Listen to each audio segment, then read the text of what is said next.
My name is Richard, and I was 17 years old when I died. It happened in a hospital, an injection, a sharp pain that shouldn't have been sharp, and then a darkness that felt like falling into something with no bottom. In those final seconds, I felt the particular weight of a life lived too cautiously. Too many things left undone because I was afraid.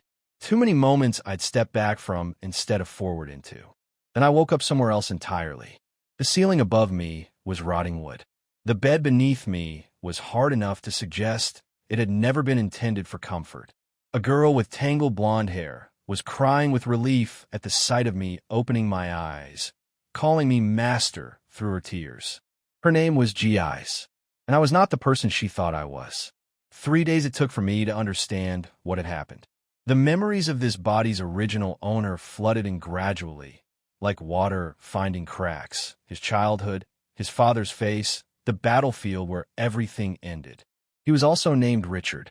He was the son of a baron in the Dare Empire, a young man who had watched his father fall in battle against orcs, charged forward in grief and rage, and been beaten so badly that his spirit simply gave up. The body survived, the soul vacated, and I moved in. The world I had entered was nothing like the one I left. This was a place where food carried warmth that healed wounds, where magical contracts glowed with real light, where orcs were burning through the northern border and the Empire could barely hold the line, where a young lord with no money, no soldiers, and no plan sat in a rotting hut with one servant and tried to understand what came next. I decided, lying in that hard bed with geese relieved crying still in my ears, that I was done being cautious. My previous life had been defined by restraint, by hesitation, by the comfortable smallness of routine. Whatever this second life was dangerous, unpredictable, demanding in ways I couldn't yet fully measure. I was going to meet it directly. I was the lord of Itsuan Ridge. My father was dead. My territory was ruined. Most of the people who had lived here were gone. It was time to start. The territory GIs described was a study in what absence looks like. The strong men were dead, killed alongside my father in the battle against the orcs. The villagers who remained were the ones who couldn't fight, the very old, the very young, the sick. Most had already fled to avoid starving. What remained of the manor was essentially a collection of rotting wood held together by optimism.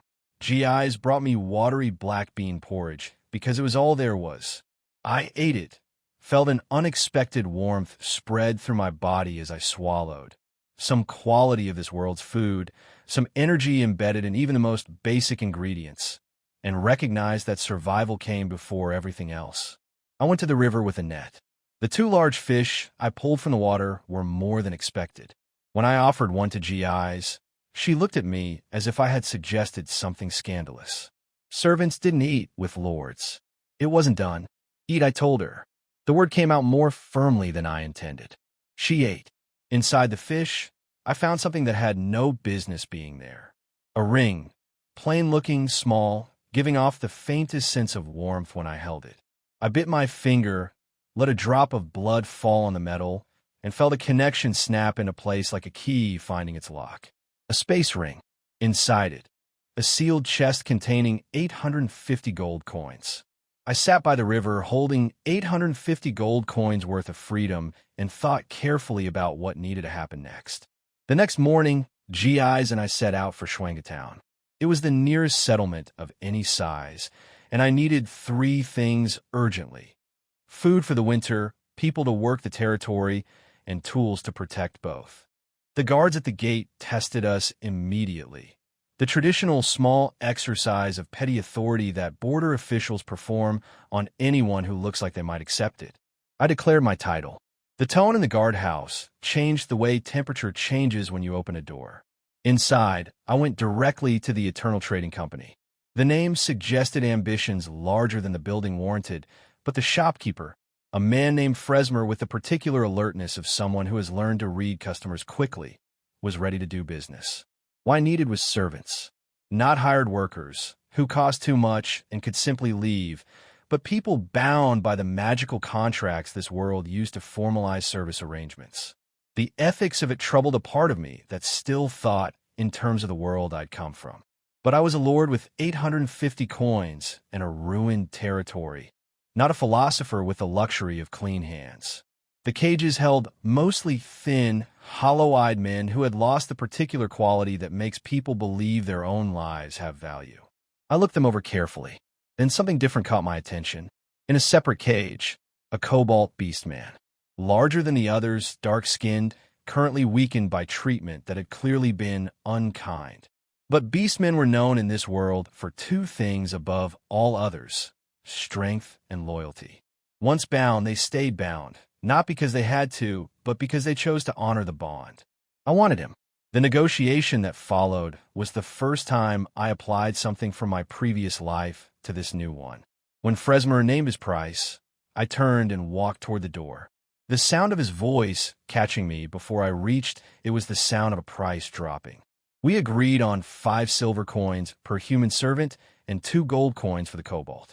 I bought 14 of the healthy men plus the beast man, 15 in total. The blood contract that bound them to me was strange and slightly dizzying. Each drop, each glowing mark, each new thread of mental connection. When I reached the kobold, the light was different, brighter.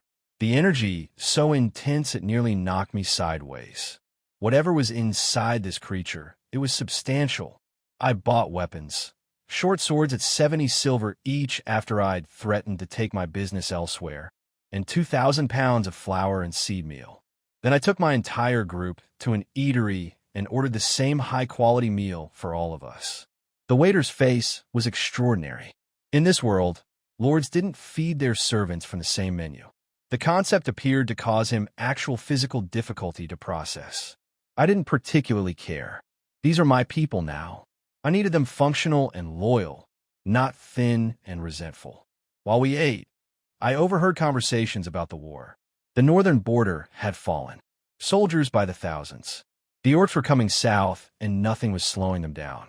I absorbed this and went to buy 5 crossbows and 500 arrows before we left the market. On the streets outside, the first refugees appeared, scattered, dirty, hollow-looking, moving with the specific exhaustion of people who have been walking for days without a destination. A starving man grabbed my leg. The kobold moved to remove him, and I stopped that with a gesture. I talked to the man instead. He told me what was happening to the north. The war wasn't coming toward us anymore. It had arrived. Twin Rivers Townsgate was the first real picture I got of how bad things were becoming. I arrived to find guards using spear shafts to push refugees back from the entrance. A solid mass of desperate people with nowhere to go, being told to go there anyway. The guard captain's voice carried the particular contempt of a man who has been given an impossible order and chosen to take his discomfort out on the people standing in front of him. Then I heard my name in a different voice. Richard, I thought you died at the border. Lau, captain of the gate guard now, apparently. We had known each other before my father's battle, before the original Richard's broken charge. In the memories I'd inherited, Leo was a friend.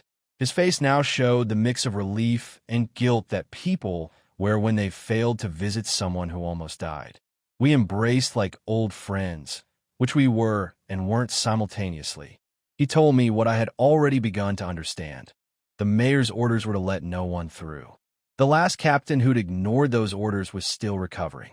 Leo was following instructions, and following instructions was how he kept the job that paid for whatever life he was maintaining outside these walls. I looked past him at the refugees, children held by parents who had stopped eating first, elderly people sitting on the ground with the patience of those who have run out of other options. If they keep gathering, I said quietly, and their numbers reach thousands, no wall in this province holds them. Leo shrugged with the helplessness of someone who knows you're right and can't do anything about it. We agreed to have drinks when this was over, both of us understanding that the shape of when this was over was entirely unclear. I turned my group toward Itsuan Ridge. The weeks that followed were a compressed education in what it actually means to build something. GIs organized the repairs to the existing huts.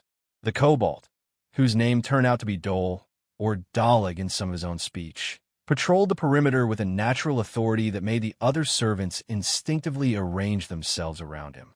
I converted the side room nearest the main building into a granary. The grain shipment came by caravan, 12 wagons, the black and gold banner of the Eternal Trade Guild, and Mir the manager stepping down from the lead carriage with the careful movements of a man who is also something considerably more dangerous than a merchant. We shook hands. His palms were calloused in the specific way that comes from years of holding a sword before years of holding a ledger. He gave me a jade ring as a gift and watched my face carefully while I accepted it. In this world, gifts from trading companies are investments. I smiled and said if he ever needed my help, he only had to ask. He said he would hold me to that, and he meant it, and we both knew the other knew it, and the evening passed pleasantly on that foundation of mutual calculation. After the grain was stored, I turned to Charles. Charles was the thin young man who had mentioned, almost as an afterthought, that he knew a bit of stone masonry. His hands told the real story, the swollen knuckles, the specific pattern of calluses that comes from long work with stone and mortar. I named him Overseer of Construction. The shock on his face was something I found myself remembering later, when things got complicated. He looked like a man who hadn't expected to be seen. I led everyone into the forest to begin cutting timber. 3 miles of walking, then tall trees blocking the sky, the smell of damp wood and earth, occasional sound from deeper in that I filed under investigate later. We worked through the afternoon. By evening, 300 logs were stacked in the clearing. Walking back, I felt something change inside me. The warmth from the food I'd been eating, that strange, energetic quality this world embedded in even simple meals, had been building toward something. It hit a barrier now, something that resisted for a long moment, and then gave way. I hadn't known I was close to a breakthrough. The body had apparently been working toward it without my conscious participation. That night, when Dole brought the magic apprentice Monty back from town, a young man in a faded gray robe with a staff that had seen better decades, we completed the binding contracts on the captured thieves who had come in the night and found Dole waiting in the dark of the granary with a blade at the ready. The bonfire burned bright. I looked at the new people, the former bandits, the slaves, the territory's first real population, and felt something I didn't have a word for yet. Not pride exactly. Something more like recognition. This was the beginning of something real. They had come 3 nights after the grain arrived, exactly as I had expected someone would. Skinny Monkey. That was what people called the group's second, and it fit with a precision that nicknames rarely achieve. Had crept to the granary door, pushed it open, and met Dole's blade. The leader was a burly man with the bearing of someone who had been making his living this way for long enough to believe he was good at it. In a cage the next morning, he still had the posture of someone who expected to negotiate. I stood in front of the cage and asked my questions. He didn't answer. I told him his choices, become my servants or die. He said he would never serve me. I gave him credit for the firmness. And then Dole moved, and the question resolved itself in the way that most questions resolve themselves when the person who has been refusing to answer watches someone else cease to be a problem. The remaining thieves found their voices quickly. 13 new servants, bound by blood and contract by morning. I sent Skinny Monkey to Schwanga Town and nearby settlements with instructions to spread a very specific message. Itsu and Ridge was hiring. Anyone between 18 and 50. Any skill useful to a growing territory. Food provided. And then I sent Dole to find a guard captain's appointment and began thinking about walls. I needed to get stronger. This was not ambition speaking, it was arithmetic. The world around me was full of things that could kill me, and I was currently the kind of person that some of those things could kill. The body's battle memories from the original Richard gave me instincts I hadn't had before. But instincts only carry you so far. I went into the forest near the logging site to hunt. What I found was a fire-furred dog the size of a large wolf, with amber eyes and the specific intention of removing my throat. The first lunge caught my chest, 3 deep claw marks that showed bone, the kind of wound that would have ended someone with a normal body's resilience. The warmth that came from whatever healing quality this world embedded in living things held me together longer than it should have. What followed was an actual fight. Not a victory, not a defeat, a fight with all the desperation and improvisation that implies. A drop coat over the dog's eyes at exactly the right moment. A sword swing that connected. Blood and pain, and the particular exhilaration of realizing you're going to survive something you weren't sure about. I carried the dog out of the forest on my shoulders. The logging crew stopped working when they saw me. The wound was visible. The dog was considerably larger than anything they had expected me to return with. "That's enough for today," I said. "Let's go home and eat dog meat." Charles announced this with the enthusiasm of a man who has just seen something that will inform how he thinks about his employer for years. The "long live the Lord" that followed was, I think, the first time the words meant something to anyone saying them. That night, eating by firelight with my people around me, I felt the warmth from the dog meat do something different than the ordinary food had done. Something shifted in my body, a barrier breaking, energy rushing through newly opened channels. I had crossed into a new level of strength without quite knowing I was approaching one. Even Mani, who had been watching me with the professional skepticism of a magic apprentice evaluating someone he privately considered beneath his class, went quiet. The goblin nest that had been used as a base for my brothers had left something behind. A piece of yellowed paper jammed under the corner of a rough wooden table, apparently serving as a furniture shim for however long it had been there. I unfolded it carefully. At the top, "Devoted Apprentice, set aside all worry and impatience. Only with a calm heart will the gates of magic open to you." At the bottom, the signature of Grand Mage Elvis, mentor of St. Antonia Academy. I held this for a long time. A magical skill scroll, carrying the authority of one of the most respected names in the mage world, had been used by goblins to keep a table from wobbling. I stored it carefully and said nothing to anyone. They arrived in the following days in numbers that exceeded anything I had planned for. Skinny Monkey turned out to be exceptionally good at his job. The message he spread, food for work, fair treatment, a chance to rebuild, landed in exactly the soil it was intended for, and the crop was larger than anticipated. By the time the first evening's registration was complete, over 1,500 people had arrived at Itsuan Ridge.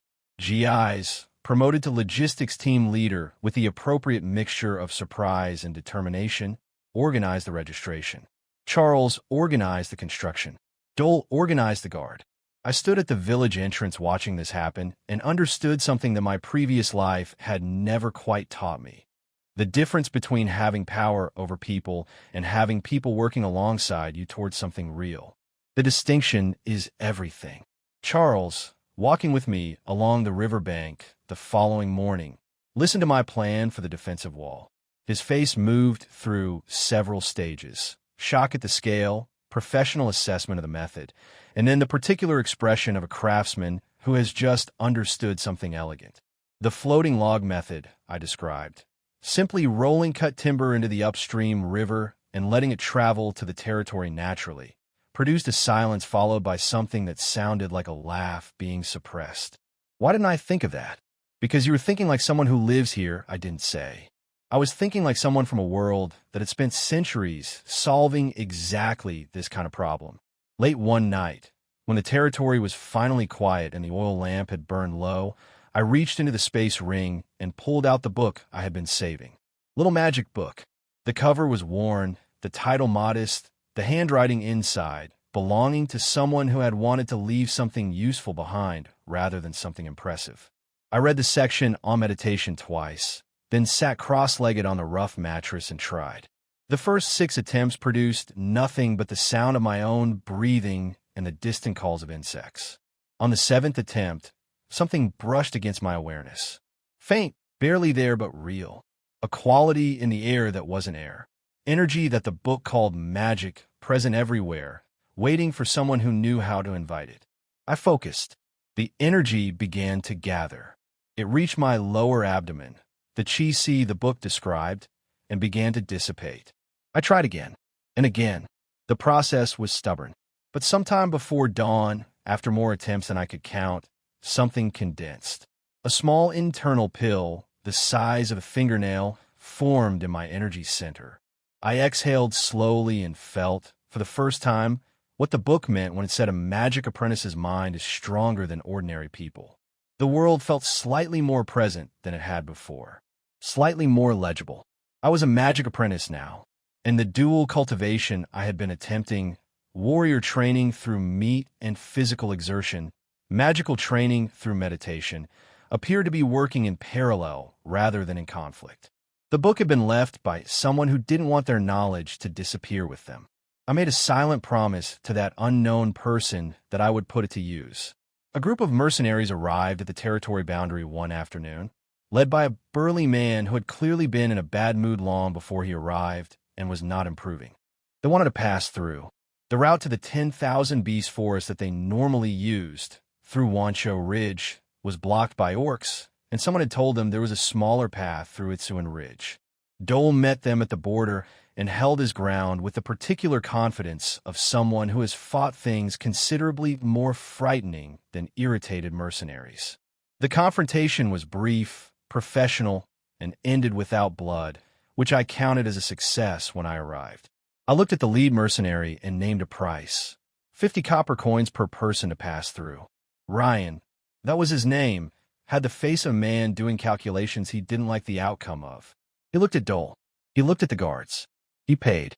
I personally led them through the canyon to the forest's edge. It was the first time I had seen the passage myself, and what I saw told me something important. This narrow canyon, 100 meters wide between sheer cliff faces, was a strategic asset.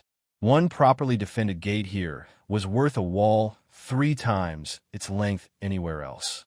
I watched the mercenaries disappear into the forest and made note of the location. That evening, the registration GIs had been running reported a number that stopped my breath briefly. Over 1,000 refugees processed and housed and fed. I called Charles to the riverside and told him to build watchtowers and a gate at the canyon entrance. He looked at me with the expression of someone recalibrating their understanding of what they had signed up for. Even the grandest castle starts with the first brick, I told him. His eyes went red at the corners. He said yes. Skinny Monkey returned from his mission to spread recruitment news with intelligence that changed every plan I had been making. Ling City, a settlement roughly a day and a half south, had fallen into chaos. The city lord, a man named Raid, had fought and died defending against agents of the Mage Guild who had used the cover of a refugee uprising to attempt a seizure of the city. The fighting had been brutal. When it ended, the city had no lord, no functioning government, and an unknown number of opportunists and desperate people filling the power vacuum. The Empire, Raid Steward Siskov had apparently told someone, had issued a decree. Lords who captured or held strongholds and held them for 10 days gained permanent claim. By extension, law provided similar provisions for territories that had lost effective governance and were reclaimed by nearby lords. I thought about this for a long time. Then I took Skinny Monkey, the Minotaurs, the Snake People, and what forces I could spare, and I walked to Ling City. The gate was exactly what Skinny Monkey had described. Destroyed, still smoldering at the edges, absolutely unguarded. 2 massive fireballs had done what armies couldn't manage, and the chaos that followed had done the rest. Inside, the streets were in the specific disorder that comes when authority evaporates and fear fills the space. Refugees who had come through the gate looking for food were now looting with the particular intensity of people who understand this might be their last opportunity. Fires burned in small clusters. The sounds of breaking things came from multiple directions. I stated my intention clearly and publicly. Ling City was under my temporary authority pursuant to imperial law. Anyone interfering with the restoration of order was accepting the consequences of that choice. The Minotaurs at the City Lord's Gate cleared the crowd that had gathered there with the straightforward efficiency of beings who were simply much larger than the people they need to move. The snake person who killed the man, trying to rally resistance, did it cleanly, once, and the effect on crowd behavior was immediate and complete. I found a City Lord's mansion and secured it. In a locked room in the treasury, I found Yudi. She was the former City Lord's daughter, deep-featured, blonde-haired, eyes burning with a grief that had just finished hardening into something more durable. She thought I was from the Mage Guild. She said so with considerable feeling and a complete absence of fear that I found genuinely impressive. I explained who I was and cited the relevant imperial law. She said this was her city and she would take it back. I said, with complete honesty, as soon as you can protect it yourself, it's yours. That's my promise. The expression on her face when she left the room, through me, not around me, told me she had noted the word temporarily and intended to make me regret using it. I let her go and turned to the work of actually holding what I had just claimed. In the city lord's bedroom, practicing the small fireball spell for the 11th consecutive failed attempt, I finally produced something that behaved like a fireball and sent it at the corner cabinet to direct it away from anything irreplaceable. The cabinet shattered. Behind it, a hidden compartment. 3 layers.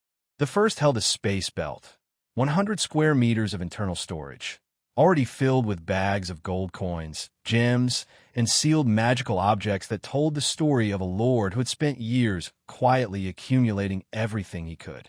The second held a book titled Flame Dragon Technique, a fighting skill manual, fire element aligned.